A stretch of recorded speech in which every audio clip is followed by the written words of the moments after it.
Hello and welcome to the Sunrise Road, a podcast with conversations that connect and weave hope into the fabric of our shared lives. We're excited to walk the Sunrise Road together. Yeah, and I'm very excited to be on the podcast again this week, and particularly since this week we have a special guest with us. I'm very excited to have my friend Lisa Janssen with us, who is the administrator at the Gathering Place, an important spot on the map here in Lincoln, Nebraska. And Lisa and I know each other from Leadership Lincoln that we both attended a couple years ago, and I'm so excited that you are here with us today, Lisa.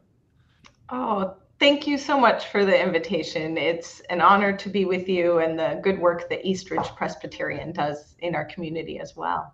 Yeah, you already hint that members of our community are participating in the work of the Gathering Place.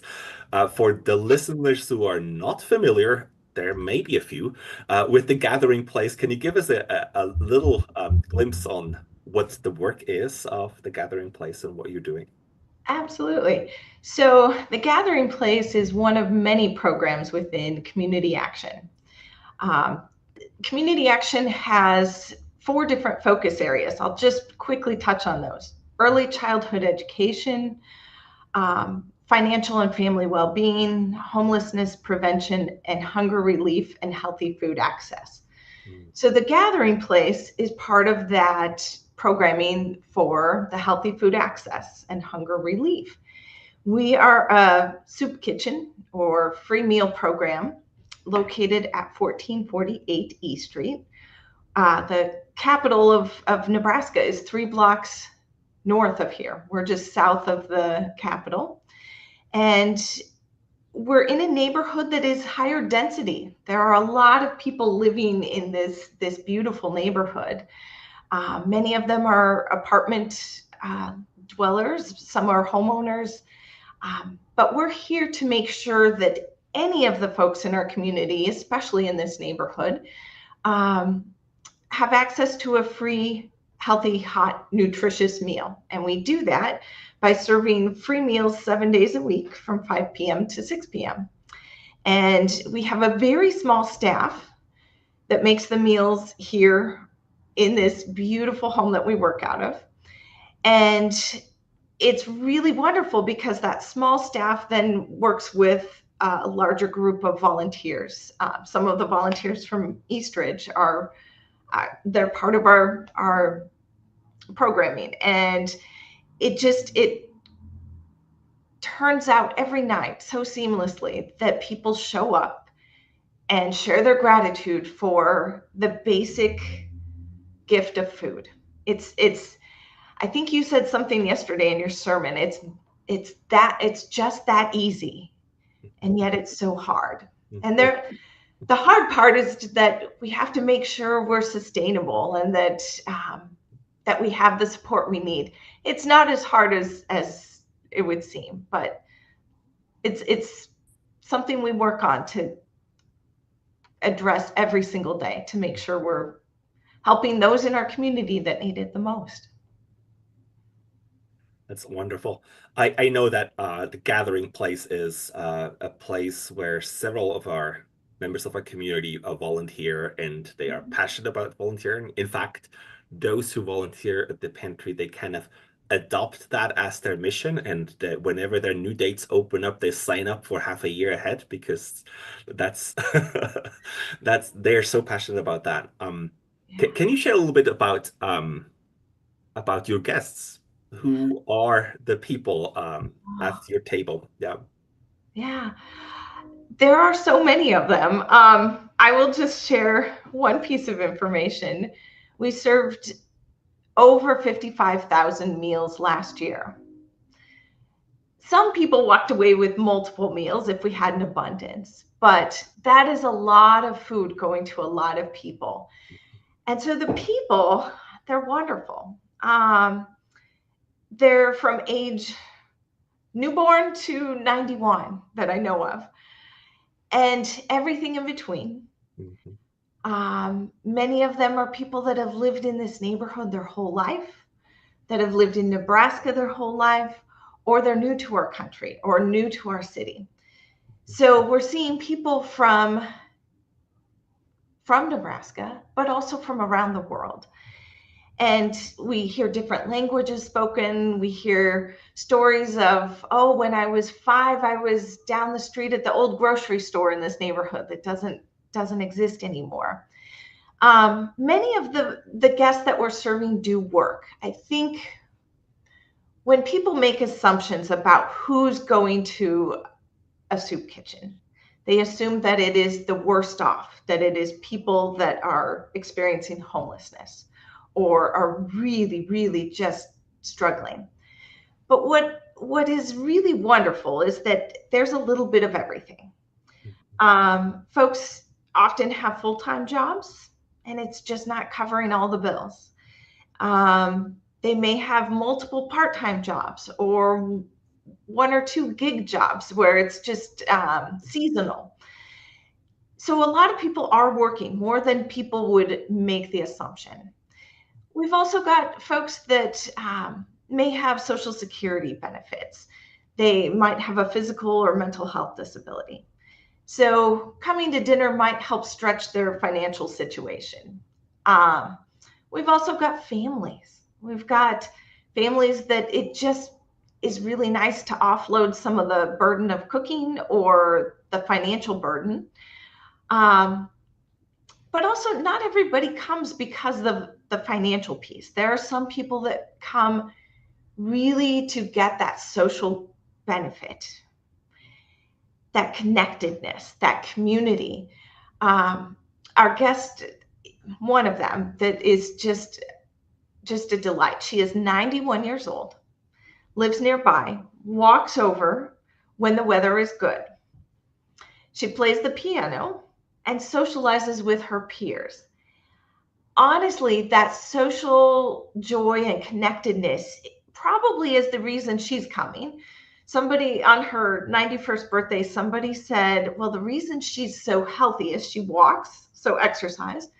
She shares her talents of playing the piano, and she eats the good food that you're serving at the gathering place and socializes. And I think that embodies a lot of what we're trying to achieve here, is to offer the good nutrition, but also that next level of social well-being, that connectedness, that piece where somebody recognizes you are here and you are a part of the community. And I think that's such a wonderful piece that people may not assume is happening.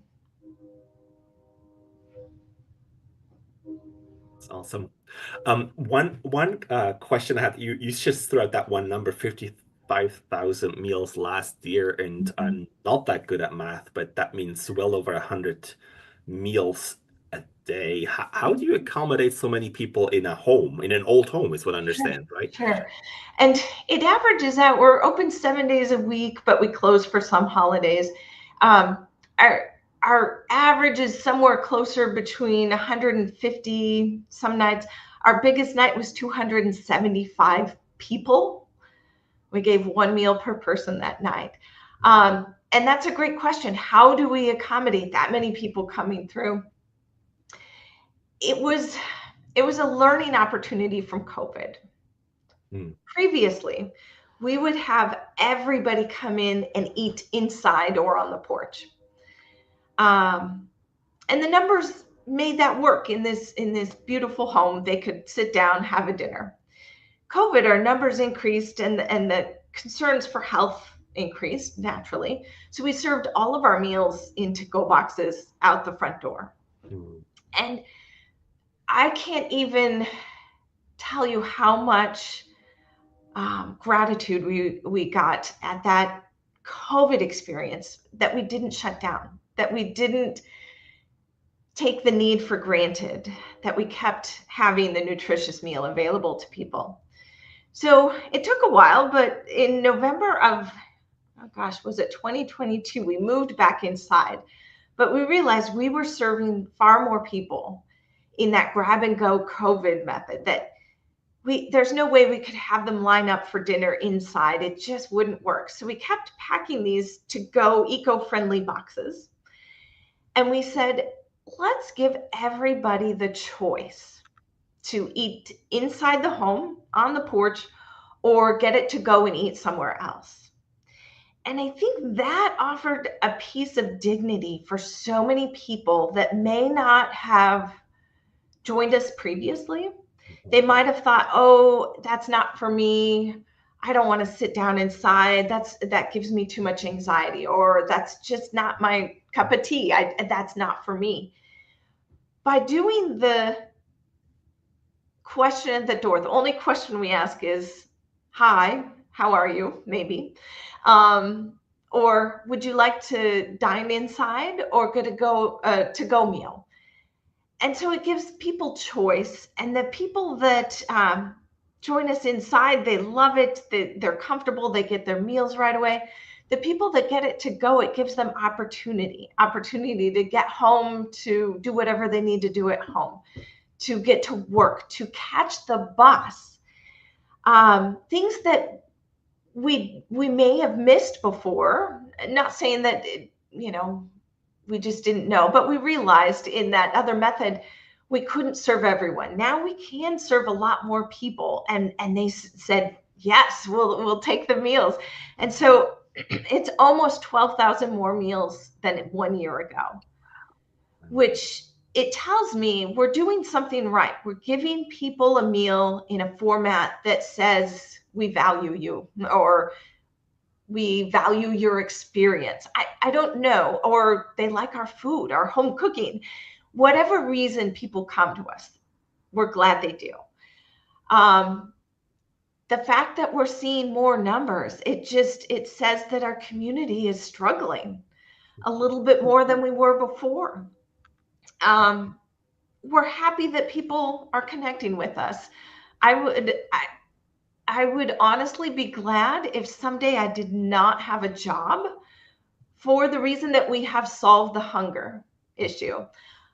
I will say, though, in your question earlier about who are the people, I am so lucky to do the work I do. I get to connect with people on a different level, and just share the joy that they're here, that they are our community members, that they are our neighbors. It brings me joy every day. I leave with a smile. I really do, because it's so valuable to connect with people over the basic need of food.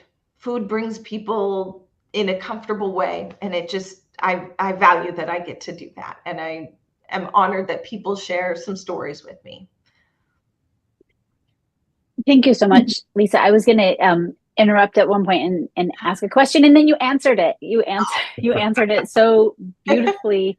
But one of the things that we've been talking a lot as we move through this series that we're in Matthew 25 is knowing a little bit more about people. What we don't want to do is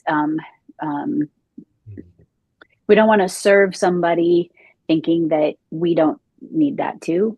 Does that make sense? I mean, I'll remember a gentleman who came in asking for food at a previous church, and I shamed him without knowing it. Like, I was trying to do the right thing, but I clearly made it a situation of like, I have something that you need from me. So how do you like balance out that to be gracious and welcoming and to respect your guests and to love with dignity, rather than out of a sense, I mean, because you have volunteers coming from like everywhere. all over town. And so like, how do you do that consistently on a day after day basis of treating your guests with dignity and love? Yeah.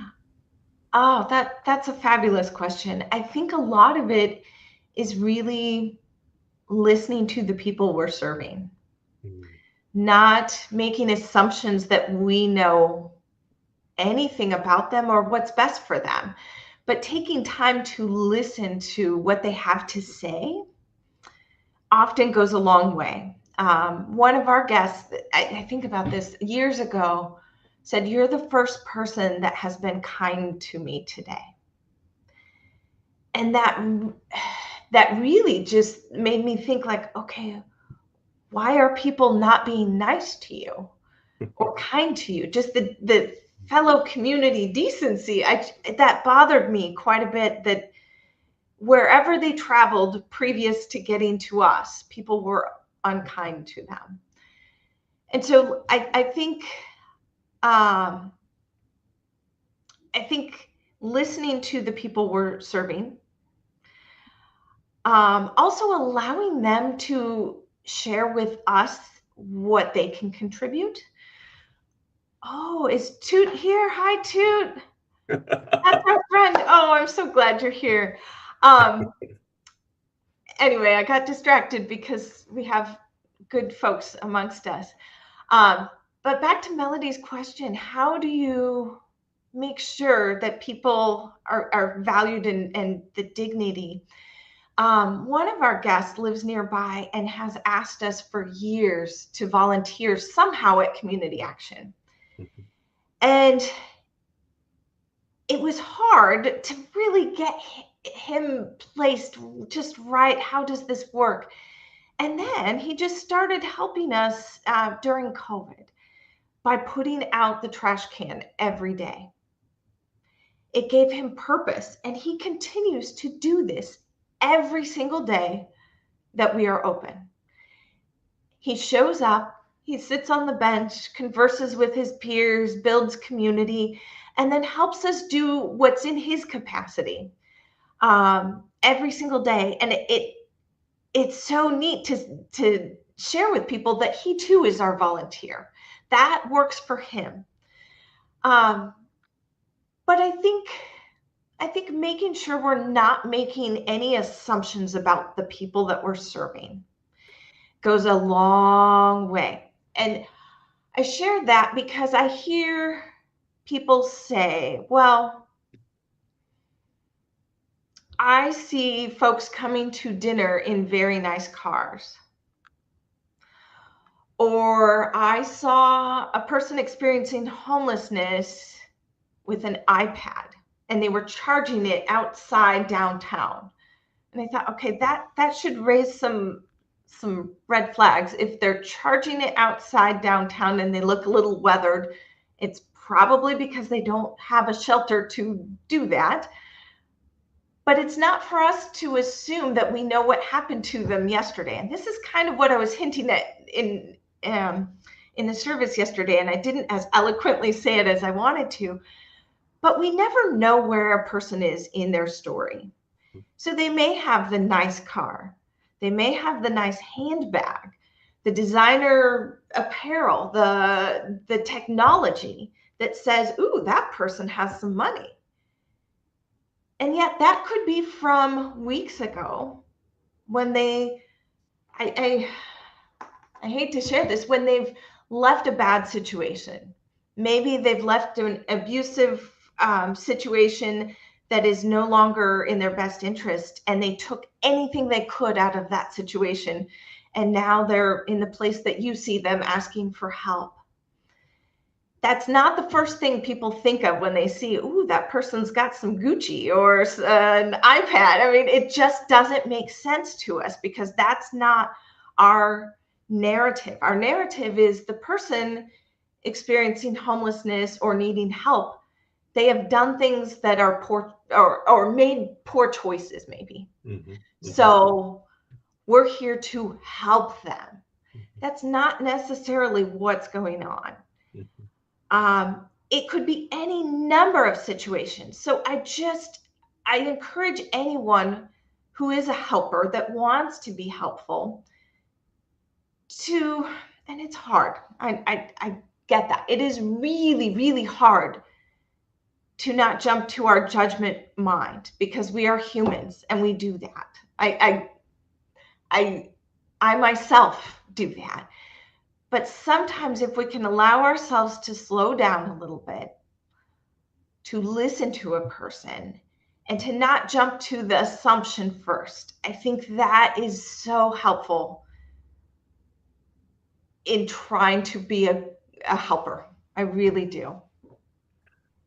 Do you ever find, I'm thinking about people's stories and about what we say at the top of our podcast about weaving stories together.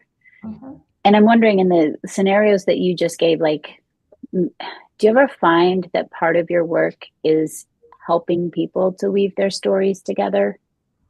Like helping them to understand what has happened to them and why they are in a place where they are finding it a wonderful place to be going to a soup kitchen for food, for whatever reason that is. Like, certainly, as you know, busy families and busy people, and you know, all those scenarios of like catching the bus at six and all of those things. But just as you were saying that, and I've got this in front of me, Thomas shared it with me, so that I could say the top of the podcast today. And so that's like sitting right there, you know, that we're weaving hope into the fabric of our lives, weaving stories together. Do you ever find that that's some of the work that you all do as well as you listen? Oh, absolutely. One of the most joyful things that I get to experience, oh gosh, people come back to share successes with us. They are telling us how their story is unfolding and weaving with the community. There are two people that stand out in my mind. One is a younger woman who years ago needed help with some housing needs and just some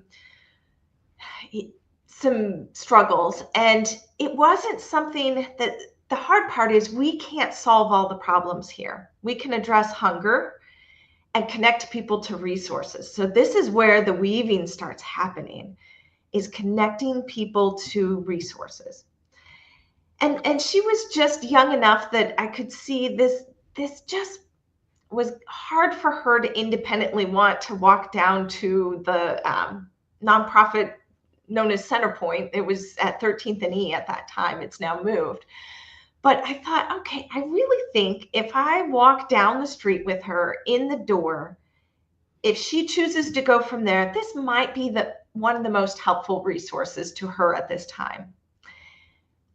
And she has been such a wonderful storyteller that she comes back to tell me often, hey, that helped me so much. Now she's recruiting all of her friends and family to come to me. They all want to ask me for help because that was so helpful to her. But she will tell me where she's at now with her progression from where she was. And she will talk to other guests of the gathering place and say, you know what, Lisa helped get me started going in the right way. Or someone else that works at the gathering place, they tipped me off on this resource. I'm better off. And so we converse as they're eating dinner and inspire each other. And it's the inspiration is absolutely coming from the people that are running with what we try to share with them. We try to share verbally or with messaging on paper, on flyers, on the fireplace, on the bulletin board, something that may inspire them to try something new or connect to a resource that means something to them. And we hear our guests weaving fabrics with each other. It is so beautiful to hear these stories come alive. There were 3 gentlemen that were sitting on the bench outside on the sidewalk about 1 o'clock on one of the days we were open. And I said, you're here really early for dinner. And they said, oh, well, we connected at dinner last night and we're helping so-and-so move a couch from one place to another.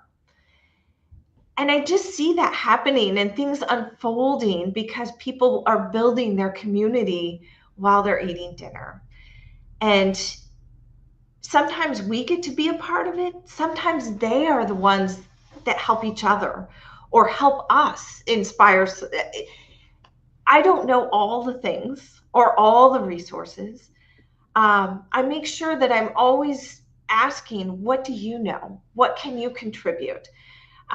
So that it's a well, robust resource sharing opportunity. And I think that's how you get something woven into something beautiful, is making sure everybody contributes and different versions can contribute. Yeah, I love that that's part of this podcast is weaving the stories. Can I tell you another success story? Please I go feel ahead. like I'm just talking on end and end. But there is a gentleman, this is the other one, that's just a beautiful example.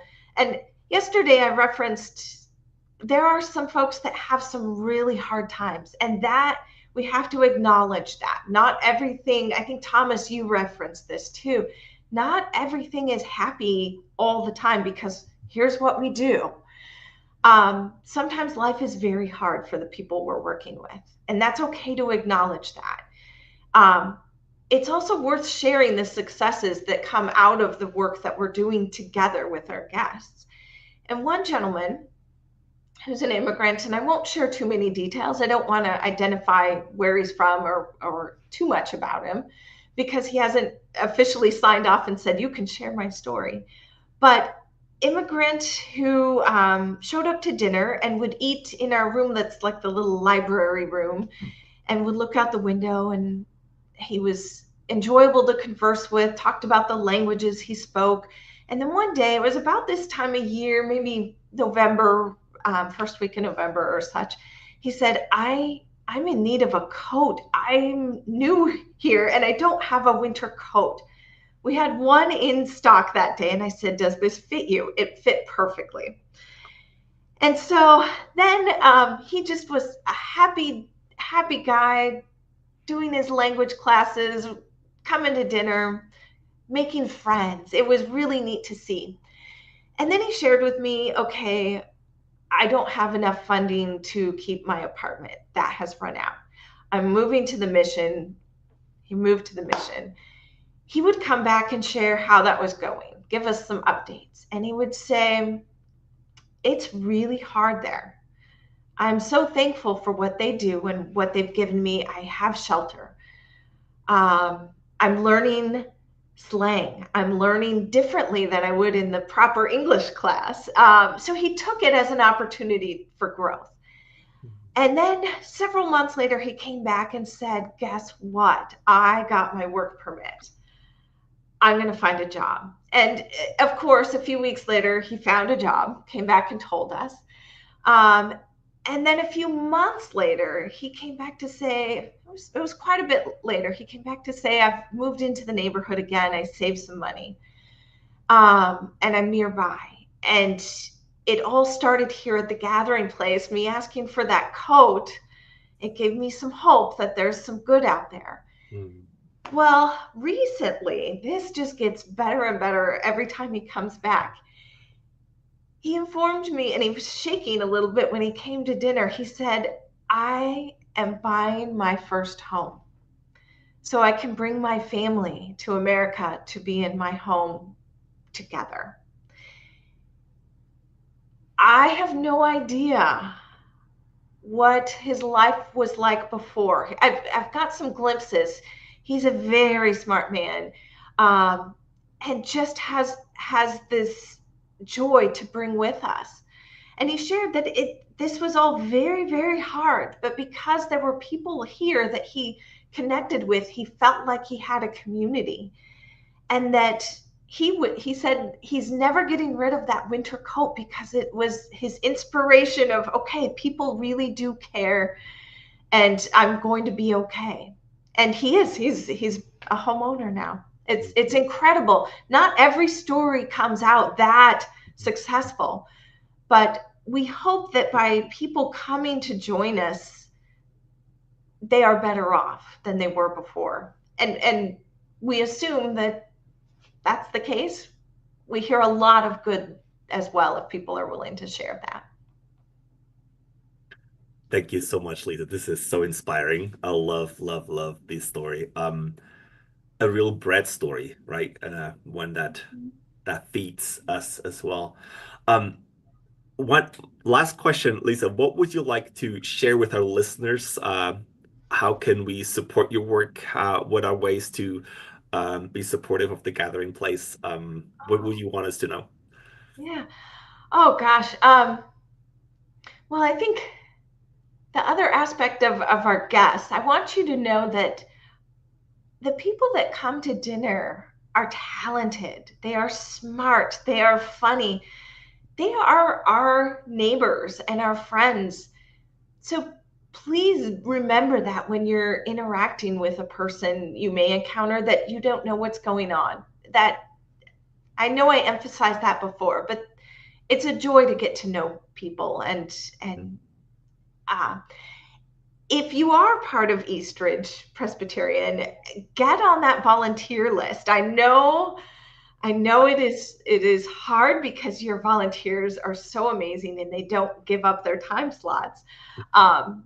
But if you can do that, that's honestly a really wonderful opportunity. We also, I hate to plug our fundraising campaign on your podcast, but this is how we sustain the work that we do. From now until the very end of 2024, all donations given to Community Action's Gathering Place are matched dollar for dollar. So if you do have the inspiration to give financially, that helps us do this work year round. And that's wonderful. We also value people that if you have coats or hats or gloves, those are wonderful gifts to give. And you don't feel like you have to, provide financial contributions to get those. If you've got something that's just been in your closet and you don't need anymore, we would gladly share that with somebody. But also, yeah, if there's something that you're curious about or that you have more questions, please reach out. We are always willing to discuss this further and inspire more. We're here 7 days a week. I want to make sure people know that for anyone that needs a dinner. And even if you're just curious what we're feeding people, you can come to dinner, even if you would think you don't need it. It doesn't matter to us. Everybody is welcome. That's the joy of it. It doesn't matter when you're serving food. If you show up, you are welcome, and we're happy to have you. I really love that you have that no barrier. Yeah, there's no prerequisites, no once a month or once a week, so on requirement. No clarity card, if anyone knows what that is. No proof of need or financial threshold. It is that basic need. Wouldn't that be a dream come true if all the basic needs of food, shelter, all the things could be that easy? That's where the hard part comes in. And I know you're working on that. And thank you for your contributions to the housing questions. But yeah, the food, it really, people are better off when they're not hungry. They can accomplish things. They can work on their dreams and goals and move forward in a more positive, healthy way if they have nutrition that feeds their mind and body. So yeah. Okay. I will quit. No, you're having so much. Oh, go ahead. Oh, no. What questions do you have?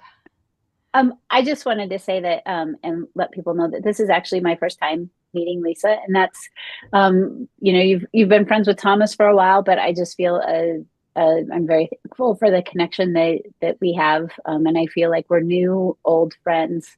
And one of the things that I wanted to share with our listeners is that our friend Toot Kylek, who I believe is at NeighborWorks, is that right? Am I remembering that correctly?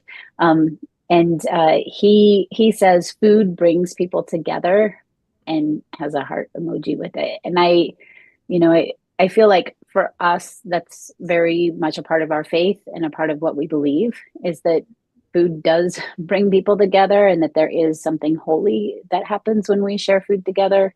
And I think that's one of the reasons that our people continue to go down. This is the one ministry of mercy that we participate in where we're actually with people eating. And we keep trying to cross over that barrier with our food pantry clients, and we keep trying to cross over that barrier in other places. But for anybody who's listening and wants to participate, the gathering place is where the meal and the food brings people together.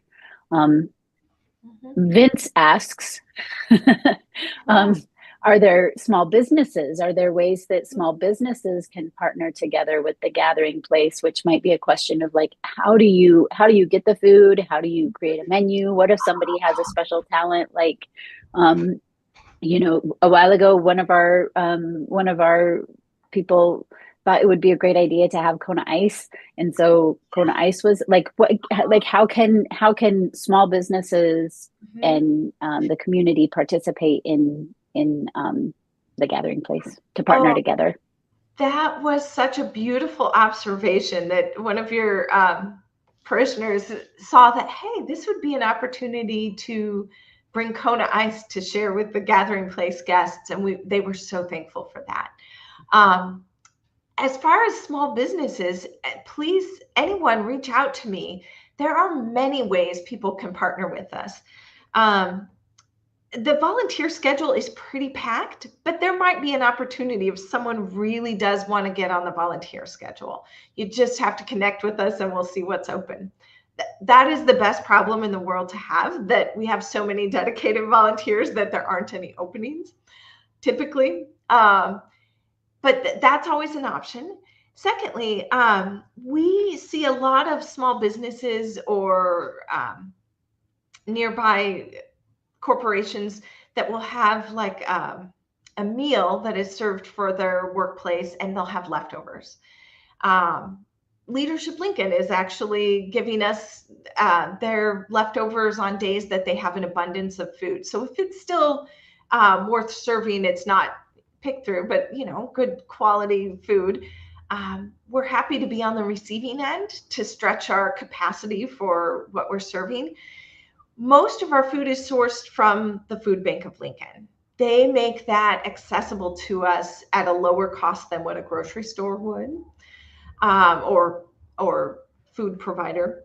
But we have to add to that some. So most of it is food bank. One volunteer group still makes the meal. They are coming tonight and they make a fabulous meal. The history of the gathering place is so rich. Someone just yesterday after the service said they remember when they used to make the pot of soup and bring it and hope that everyone tells the story of, I hope it didn't spill and it would stay hot. And it's harder for volunteers to make the meals in that quantity that we're serving now. So we do that here in this very small kitchen in this old home, and we make it work. We're looking for ways to make it more efficient. That's a dream that we'll get to at some point. But it's just such a neat way of providing the food, cooking it from scratch, providing non-processed fruits and vegetables so that we get that nutrition to people automatically. It's just part of what we do. But anyone is welcome to call the gathering place, email. The best way to find our contact information is on the Community Action website. It's Community Action Partnership of Lancaster and Saunders Counties. So that might be helpful, but there's lots of ways we can partner. Just reach out. Wonderful, Lisa. Thank you. Thank you so much for your time being with here and sharing of your passion and inspiring us with your stories. And yeah, food brings people together and nourishes not just our bodies. We are so grateful for this partnership and we look forward to what it brings next. And yeah. And to our listeners, so glad for tuning in. We hope that this story of the gathering place inspires you too, in whatever way, wherever you are, to weave hope into the fabric of our lives and our tables. Thanks for joining us, and we see you next time. See you next time.